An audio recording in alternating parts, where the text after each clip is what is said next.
appreciate it. I just want to hop right on into it, guys. We got to hop back to 2017. Takiyah, you were the one that actually took down that Confederate statue in North Carolina, correct? Yeah, in Durham, North Carolina.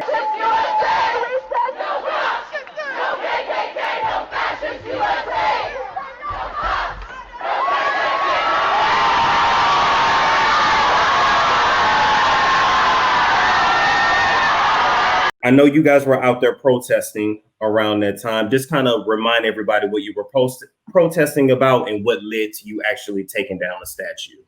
Yeah, so at that time, if you remember, 3 years ago, there was the Unite the Right rally in Charlottesville, South Carolina, and a huge part of that, like, I don't know if you would call it a clash or whatever. I know that's like the media label for it or whatever. Was over, these Confederate statues in Charlottesville, and if you followed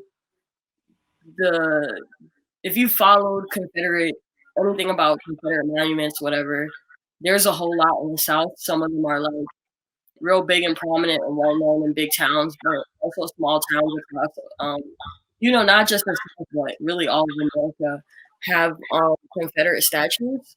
Yes. So we had one in Durham at what used to be the courthouse, the old courthouse. And after Charlottesville, the weekend, I think it was more than one day, right? Yeah, there was many days of protest in Charlottesville. Yeah. Yeah, it went on for a minute. Yeah, it went on for a minute. Conversation started in Charlottesville because of a Black woman that wanted, I think she was a teenager at the time, wanted the removal of these Confederate statues because if you've ever seen them, they are huge and very unnecessary. And basically, in and surrounding those areas where many Confederate statues are Black populations, Black people. So it infringes on, their livelihood on a daily basis if they choose to, be conscious and aware that these things don't even belong there. Right. Okay. Now that's something I wasn't aware of. And I'm not from the South, so I'm a little ignorant to that fact. I assume, that's why you shouldn't assume, I assume those statues were only by like Capitol buildings or stuff like that. But you're telling me they have those statues near like all Black neighborhoods as well. Yeah, well, not specifically when they first came about, but now because of gentrification and things like that, it's more mixed in. But you'll even find them in the North. They're very conspicuous in the North, but in the South, they're huge monuments. Yeah, so like even small towns like around North Carolina and the rest of the South have, there'll be like a town park or whatever, and there'll just be, a Confederate statue in there. And, most of these were produced during the 50s and 60s during the Civil Rights Movement. And some of them were even like mass produced, so you'll see in different small towns, especially, there'll be like the same exact statue because, they were mass produced. It is the same exact statue. So the one in front of the Durham, the old Durham courthouse, we decided to pull down after Charlottesville on the day of protest where a white supremacist drove a car into the crowd, and yes, and he killed a white girl when he did that, right? Heather I'm not sure how to pronounce her last name, but yeah, she was killed in the crowd, and like so many other people were like, injured and had these horrific, injuries, being in wheelchairs, beatings, all types of stuff. And so we decided to have our own rally because, that's an issue that exists in the rest of the country and the rest of the South. We have our own Confederate statues. And even if you don't have a Confederate statues, you still got racists and you still got people who support Confederate statues. So we decided to have our own protests and stuff and rally at the statue. And, it just kind of, I don't know, the spirit of like the gravity of everything that had just happened, in the neighboring state. I don't know if people know North Carolina is just the border state to Virginia. So a lot of people from here are from Virginia. So, you know, there was a lot of gravity there that night, and, you know, a spirit just kind of came over us to just follow through and pull the statue down. I always, you know, and not to make a joke of it because it was serious, but I always feel like that might have been the spirit of the ancestors saying, like, you're going to take that down. Like, we are done. For real. No, it was definitely one of those moments. Yeah. Yeah. And, yeah, just being there, the electrifying feeling of when it actually came down is better than any club or party ever. What do you guys say? Because a lot of white people say this, and we just got to put this out there. What do you guys say to white people that feel like, well, what's the big deal? The statue isn't bothering you, or what's the big deal? It's not going to change history. It's not going to change what happened. How would you guys respond to something like that? Well, I would say that it's none of your business, right? Black power, Black empowerment is not a white movement. And to attain true power, you have to block those voices out. As a matter of fact, it's not just white voices that say that, it's many Black people that say that as well. That, you know, it was just there, you know, there's no need to take it down. But what are your feelings on that? Yeah, I feel like it is definitely it like, yeah, on the one hand it was just a statue, but on the other hand, like, you know, people always say, oh, you know, the Confederates lost, but in reality they really didn't. Because if you look around, like, you know, the prison situation, the situation with, you know, Black wealth disparities, the situation with even prison slavery, you know what I'm talking about? So in a lot of ways, the Confederates actually have not lost. So I feel like it is a symbol, but it's a symbol of a larger system and institutions that also have to be brought down, you know. And I feel like one thing that always stuck out to me was after we had pulled down the statue, like, a lot of people were like, oh, well, hit me up when they're tearing down prison. And it's like, obviously that's like, they just right here, you know what I'm saying? Obviously that's the same puzzle. So that's of course. And people, and here's the thing I realized, especially in this age of social media, like, I never realized how many stupid people there were out there until you go through like a comment section. You're like, did you miss the complete point of why they were out there in the first place? But now let's fast forward. Okay, you actually take the statue down. Tell us what happens after that. So after that, in terms of like legal proceedings, me and I'm gonna say 12 or 13 other people, at first we're facing felony charges, and then the charges got changed, and the charges got reduced. And one of the things that I kind of learned about going to court through that whole thing was that often it's not about you getting sentenced to time or anything, but rather the police and the prosecutors and the judges use court as the punishment in itself, right? So at that time I was in college. I ended up having to take a semester off of college from, you know, constantly being in court and falling behind in my classes and constantly having to meet with lawyers and strategize about the case and whatever. So and being watched. And being watched, you know, from you know, wherever I was staying at that point, having to go on the run because of, you know, threats from, you know, white supremacists coming to, you know, into my email, whatever, what have you. Wow. So you were actually, so we can confirm you were actually getting death threats through your emails. Yeah, email, social media, things like that, because the ignorance is large, right? And like Takiyah was saying, the ramifications are, yes, you pull down a symbol of oppression, and because it's just a symbol, these people take that very serious, right? Because the symbol is symbolic of the whole system. And when you have a crack in the system, they're going to go out at you harder, right? But the thing about it, if our ancestors spoke to her that night to pull down that statue, they have been protecting us thus far. Yeah, they have, and people have to like look at history, right? If you look at even the way Europeans took over any country they went to, because they traveled around the world and and raped and pillaged people. So wherever they went, like they would put up statues, they would do certain things to make sure their presence and their energy was always felt. And so I just think a lot of people aren't thinking deep enough about it. So, but okay, so after you take it down, you of course get arrested. Now you're going in and out of court. Did any of those charges actually stick, or what ended up happening with those charges? So me and the 12 or 13 co-defendants, we had to go. It was like 9 months of just going back and forth of like, they would file for a continuance, and then we would file for a continuance, and then they would change the charge on somebody, and then they would, it was just a whole lot of like legal games to get us to keep coming back into court, basically. So basically to mess up your life, to put your life on hold. That was the whole. Basically to just put your life on hold for 9 months, and then at the end, 2 people actually had to stand trial, and they were found not guilty. But after they were found not guilty, then the rest of everyone else's charges did eventually go back. Yeah. Because of the pressure and support, they had to get stopped.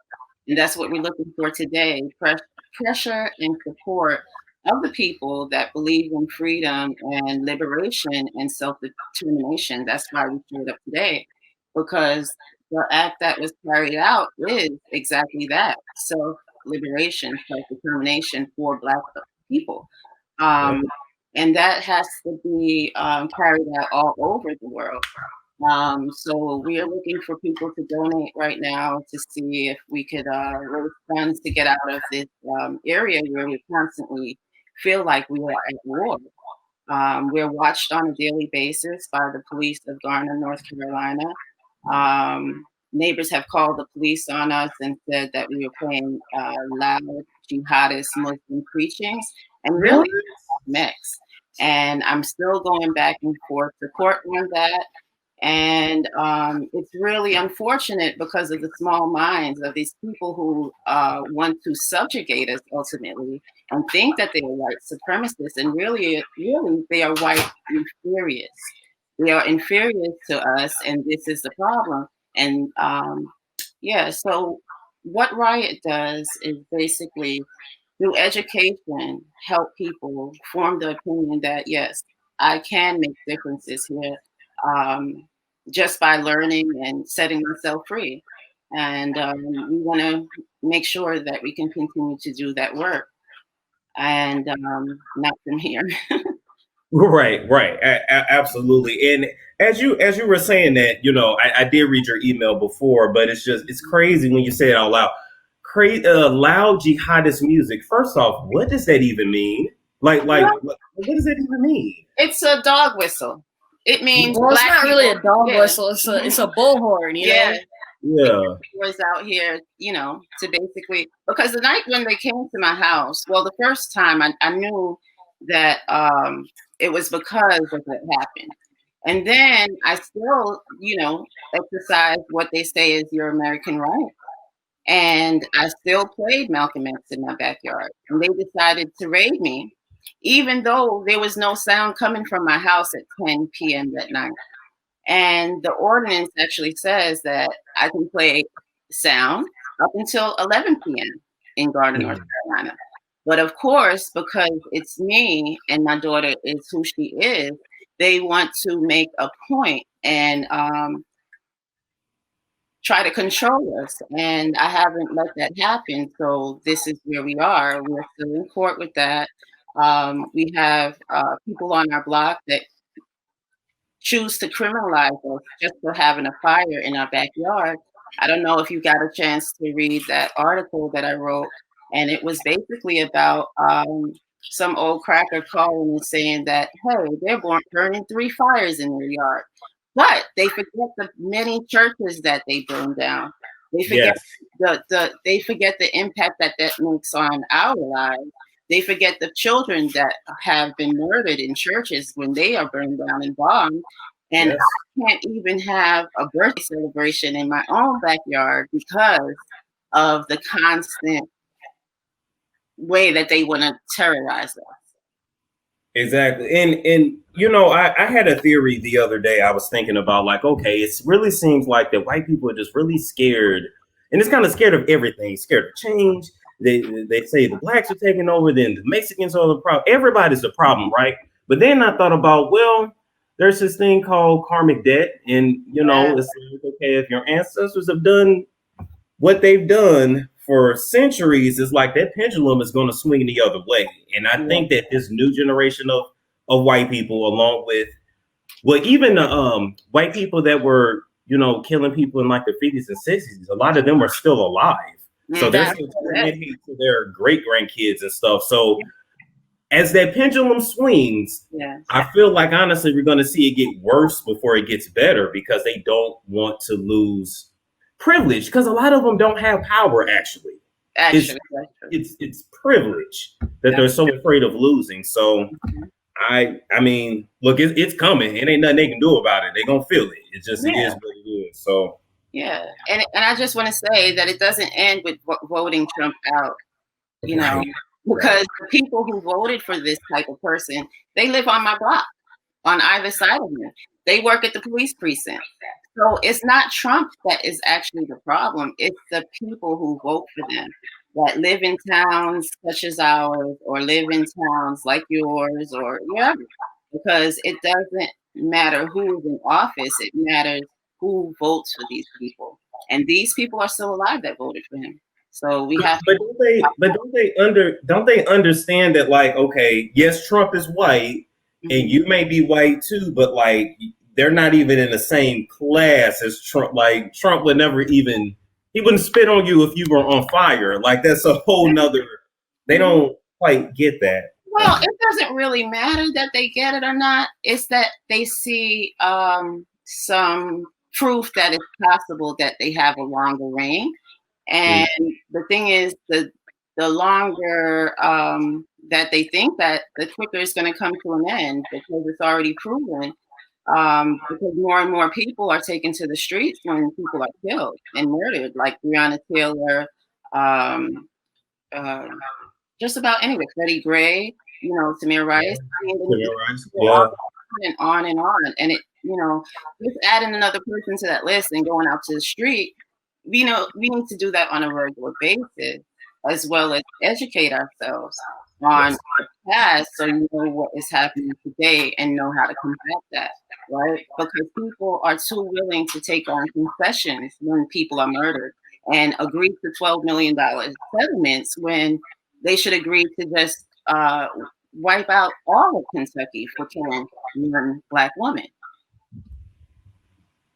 I see what you're saying. You're like, don't take the money, because taking the money is pretty much saying like it was okay what they did. Here's your payment for your pain. Now go about your way. We're gonna do it again. Yeah, because if you look at it, most lawyers are white, right? There's a few that are on discrimination cases, but because of systemic racism, even to start a law firm, you have to have capital, right? And so these types of things perpetuate racial disparities, just a payout, right? But these people love the payout and not social justice, right? Because if they were really about social justice, it's not about a dollar bill with the presidents on it. It's about actual freedom. Yeah. I got another question for you guys, because I've been hearing talks about this too. Nothing serious, but just like different solutions, ideas for solutions for racism in America.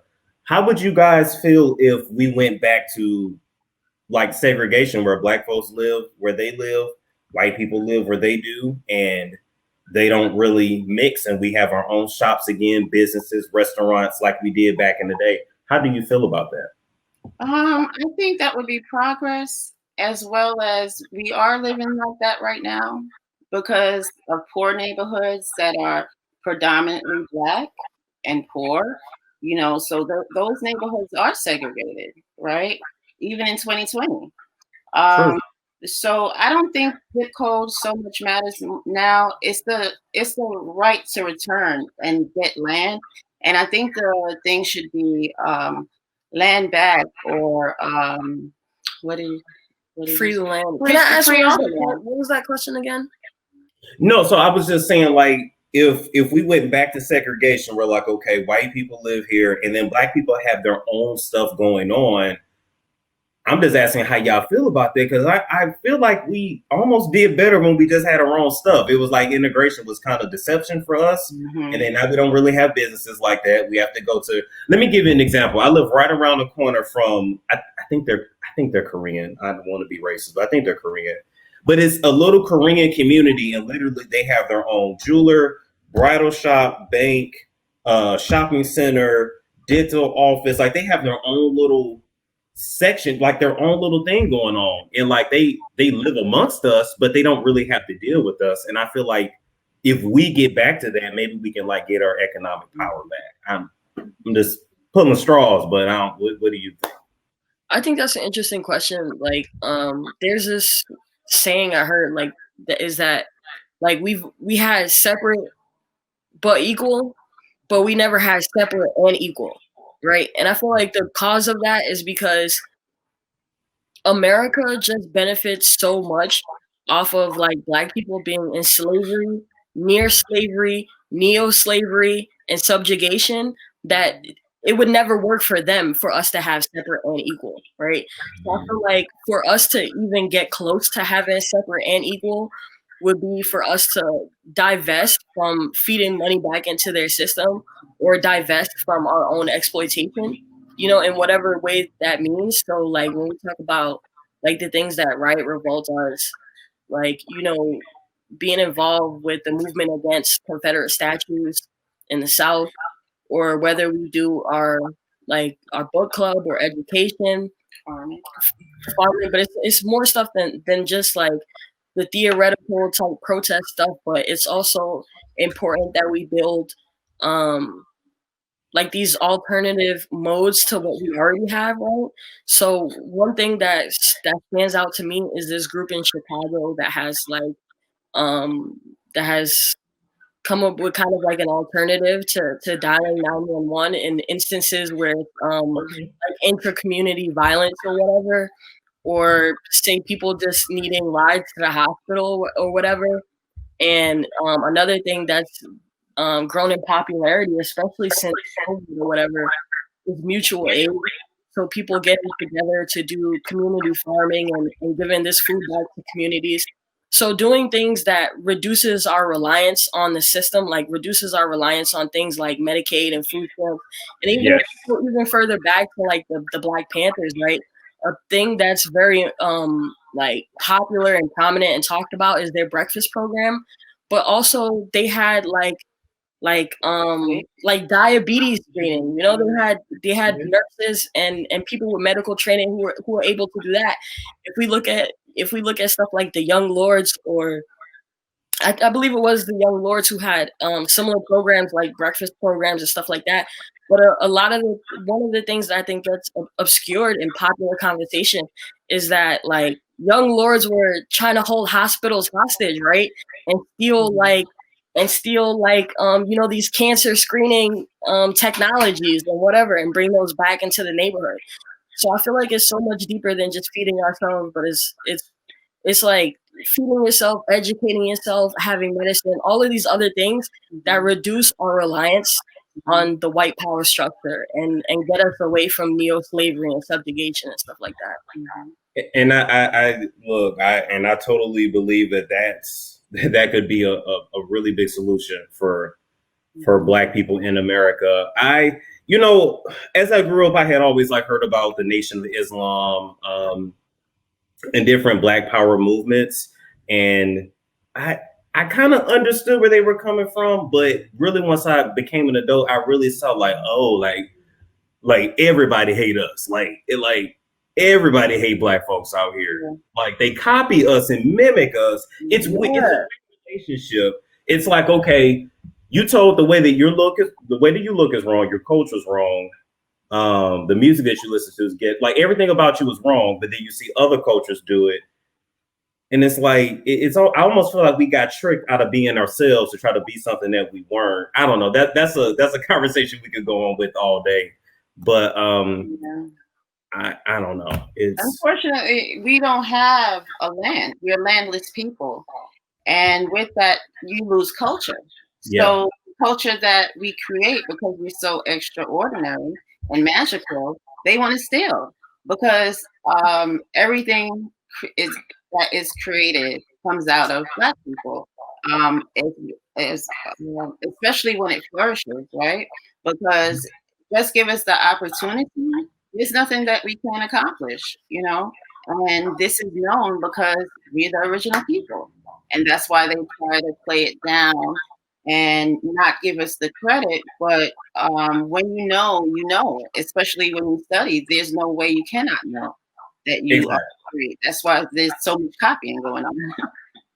I mean, and the scientists have already proved we're the only people that are like actually human, like 100% human. So it's like, if that don't tell you something, I don't know what will. And that's science, right? Just from the word alone, you have to have a hue to be human. You have to have color. It's so funny you mentioned like the ripping off, right? Because that makes me think of like the music industry. You know, like in the 50s, 60s, whatever, like where Black artists would make a song and a white artist just come and make the same song, and white people hop on that. And I was just thinking yesterday, like, it should, now that it's 2020, it's time that Black people go back and take this white music, you know, this fake Black music that white people are making, and like remix it so that we can have it. Because the other day I'm in my shuffle listening to Beyonce and Justin Timberlake, and I'm like, well, damn, was Usher not available? You know? Yeah, that you got a good point. When Justin Timberlake's whole persona is based off of us, or we talk about how Justin Bieber used Usher and then went about his way, like it's. But look at Robin Thicke. He was at one time married to a Black woman. He still stole from a Black man, right? Yeah, he did. Marriage does not mean that somebody is pro-Black. It just means they want sex from somebody that's Black. Can you tell them again? Because they seem to think that he likes me or she'll date me. It's like she can still be racist. Like she can. Yeah, absolutely. I've seen it.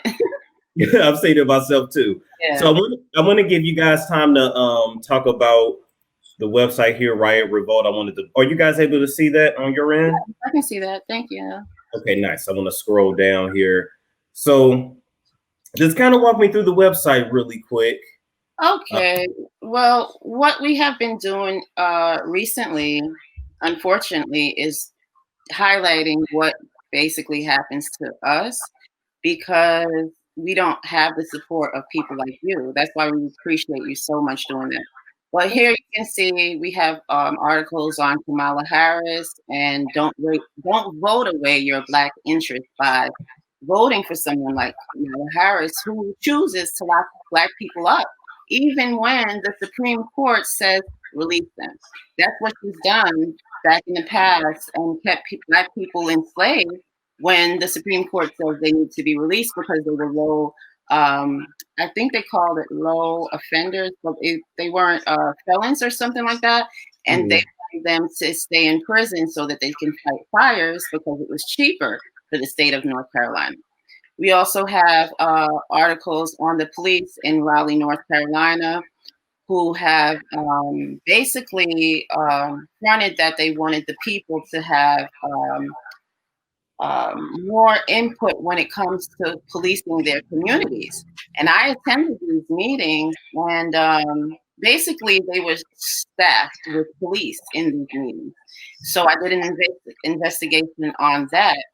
And so this is why we get a lot of scrutiny, but we're just trying to create some reform and actual change and highlight and bring light to the situation and plight of Black people in America when it comes to corporate America, when it comes to the police, when it comes to just about anything that disenfranchises Black people. I like to bring light to it, whether it's our own personal stories or it's about the murder of a Black man, because George Floyd is actually from North Carolina. Yeah. So I didn't know he was from North Carolina. From North Carolina, and Okay.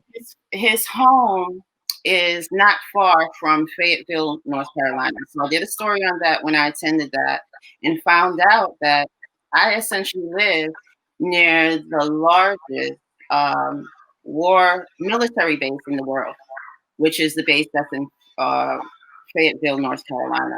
So I did an investigation, because what jarred me on my way there is that I saw a giant flag on the side of the road right before I exit to go to this military base. And it was a giant Confederate flag that was there. So everyone who is indoctrinated into the military and goes to this space, or represents the military and goes to this space, they're going to see this giant Confederate flag there.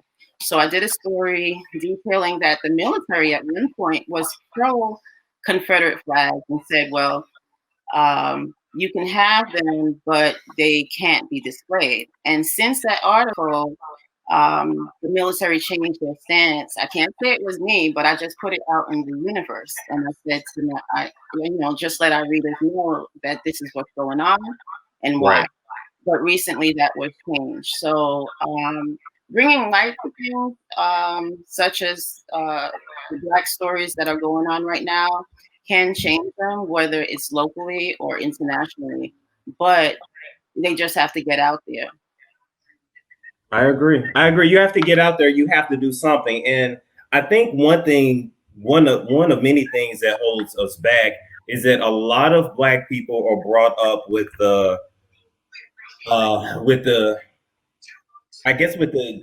Jesus will come and save me mentality. And I'm not saying you can't believe in God, in Jesus. I'm not saying you can't, but I just feel like a lot of us are missing that. Okay, you have to take action. Like, you can pray and you can pray that things change, but then you have to take action. So talk to us about how important action actually is in the work that you have to put in to make a change. Okay. So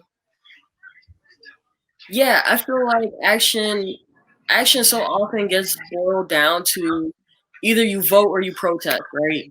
So sometimes the people who vote don't want to protest. The people who protest, and in my opinion, rightfully so, don't want to vote, right? So if you don't want to vote, you don't want to protest, there's so many other ways that you can, I guess, be of service to your people and be of service to your community, right? So I think that action comes into asking yourself, what kind of skills do I have that the people around me need, and that will help them divest from this white power system, right? So in the movement, I feel like there's a plethora of needs. Even after the revolution, you're still gonna need to go to the doctor. You're still gonna need to feed yourself, and you're still gonna need to send your kids to school, and the basics, right? So I feel like finding the skills that you have, and either finding an organization that serves Black people, and is not selling Black people out to the highest political bidder, right? Getting in where you fit in with a good organization, that serves the needs of Black people. And even if you can't find one, I really don't think it's too hard to develop an organization. And nowadays, all you need is, an internet connection, and there you go. And there you go. Yeah, you're right. You're right, because we all come with our own talents, and it's like, if you focus on that and what you can bring to the table, then we can all eat, and all eat very well. Even on my channel, right? I work with small businesses, advertise for them, and really they don't have to worry about paying for Google ads or Facebook ads. Like, we have our own little community going here, and it's that's so true. That's we why watch your videos and talk about how we think about the commercials are so cool. We don't even be wanting to skip them, Yeah. And that's what you are already doing for the community, what the community needs. Because the thing about it is, media, they tell lies to your vision. And if you're bringing the truth, you're already doing the work for the movement. Ooh, they get mad when you tell the truth, though. They Storm, why you saying it like that? It's like it gotta be said, though. You just has to. We know this. We know this, Storm. We know. Yeah, but still keep on doing you, because the thing about it is, it pays off. We saw your check mark. You got your validation, and you actually are, letting people like us come on. Not just saying that you're about Black power, but actually proving it, right? By putting us on, because a lot of people think, oh, we're too radical. But in this age, can you be too radical as a Black person? You have to ask yourself, right? What is going to be your limit? Right. What is it going to take for you to enact? Like, we made a joke the other day about voting, and I was saying to my daughter, I was like, well, the next thing that's going to come up is when we're all herded from our houses to go into the bus or to go into the train to get gas. You're going to look around and ask your neighbor, well, did you vote? Right. That's not the thing. It's more than a vote. A vote is something you pull the lever on every 2 or 4 years, depending on what's going on. But the impact that the vote has is not enough, right? You have to do work on a regular basis in order to make change. And however you choose to bring the light to the situation, or to pull down statues, or just write about different situations, or just support Black women that are doing the work, right? Like Takiyah said, there's so many ways that you can be involved, right? Yes. So yeah, just keep. Just keep going. That's definitely a good point. And one thing I noticed too is once I started to talk about topics that really affect us, it was more like more people started to send their stories in, and we talked with the guy that was sentenced, that was going to get 300 years in prison at 15 years old, and then they settled for 45, and I'm like, you still are taking most of this young man's life. And now we got another story like that coming up, and another, and it's just like, yeah. And listen, it's definitely necessary, because you don't want, I'm not going to say the name, but the initials, KK, to take advantage or get credit for the release of Black women when they are the ones that are stealing from our culture, right? yeah. And you know why they're having all these Black babies and the Black lineage. But the thing about it is, we have to be the ones to set us free, right? Like you said about Jesus or God and stuff like that. Yes, God has a place in things, but you have to also do the action, right? There's many stories in the Bible where people did not sit down; they got up and they actually fought, right? Yes. Goliath didn't fight. You would never know about him if he lost, or if he just said, you know what, I'm gonna just be peaceful here, Right. There'd be no story. You have to be the heroine or hero in your story, and move on from there. Absolutely.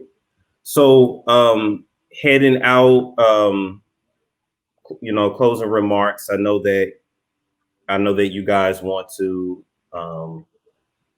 you guys want to move. You want peace because you're being followed. You're going through a lot. So any places where people can donate or send you guys support messages, help the fight, let us know where to find. We can be reached on, we have a little YouTube page, Riot Revolt. Well, it's Riot Revolt.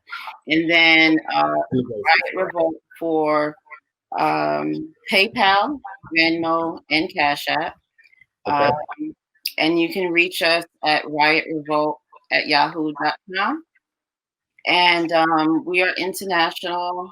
We have a few chapters in Brazil right now, and we're looking to expand. And you can also join up on riotrevolt.org. There's a link there. And you can also find a Linktree to our books on, the free book library, because we believe liberation can only come through education. Yes. And finding out about yourself. So you can find free books on the Linktree as well, on Instagram and on Twitter. Yeah, the Linktree. Yeah, you can find the link to the Linktree in the Twitter bio and the Instagram bio. So, and there's all the most pertinent links. You can sign up, check out our library, and check out some of our most recent and most prominent articles that we've written from the Linktree. Nice. We also keep doing our investigative work, and that takes money. Definitely takes money to do that. And if you want to support and not give a donation, you can also buy a T-shirt. You have a few left in stock. You can buy them on the website. They're available right now? They're available now, yes. Okay, hold on. Let me do this while we're on a thing. So I'm like, I want me a T-shirt. Let me go buy one. And then it has the whole name there. You'll see Revolutionary International Organization de Trabajadores. And that's for workers everywhere, not just in America. Okay, perfect. All right, great. So I got that pulled up. All right, guys. Well, I want to say it was a pleasure having you guys on. Your story opened up my eyes to a lot of things because you see these things on CNN, you see them on these big media websites, and then you always wondered, okay, what happened after? Yeah. like being featured on CNN in front of millions of people, like your life is not going to be the same. So it's like, what happens to that person after? Do they still have their job? Is their family still talking? I can't keep a job. You know, I can't even get a job. When they pull up my name or pull up Takiyah's name, we're unemployable. And when I do have a job, immediately I run into racism like I did at Progressive over the summer. I got a job working from home, and within a week and a half, I'm called girl on the phone, and I'm a whole grown Black woman, right? And when I go to HR about these things, it's like, well, what was the context bill was used in, right? It shouldn't be used in any context because we're corporate America, and I've had several corporate I've had several jobs, and I said, well, I don't want to be in the back end doing the books anymore. Let me get something basic, like I did customer care. So I'm thinking I can do that and do Riot at the same time. But it's like a paycheck is not worth my dedication, right? As a person and as a Black woman who knows who she is and what she is and who she comes from, there's no way that I'm going to sit that out and not say anything and follow up. So I have a EEOC case now against Progressive insurance company. So if you are insured by Progressive, cancel your policy. That's how you show support. If you don't even want to send us a penny, $1, cancel that Progressive insurance, because they put out a statement that they're behind Black lives, but obviously this happened back in June of this year. I was hired June 8th, and by June 22nd, I had to complain to HR. And so I still try to find employment, but from corporate America, I just don't think that's going to happen at this point, because when you pull up my resume, immediately, when you pull up my name, it's linked to being arrested for listening to Malcolm X, being the mother of Takiyah Thompson, who pulled down a statue. It's just not a good look, because the thing about it, the government and corporate America is one. Yep. America is still benefiting off of slavery. Yes. If you read that article, you will clearly see that corporate America is the same as the government, because they pander to the government so that they can continue to perpetuate the things that the government cannot perpetuate, which is to keep you in your place for a check.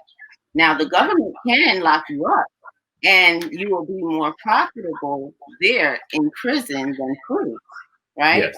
Either way, you're going to be enslaved, whether it's by corporate America or the government. And it's your choice now at this point, or it's not, because they are going to criminalize you for anything. A fire, listening to a speech, it just doesn't matter at this point. So yeah, we definitely need the support to continue the work, because it's more than just the police. Like I said, it's corporate America and the people that live next door who obviously vote for Trump, or people like him.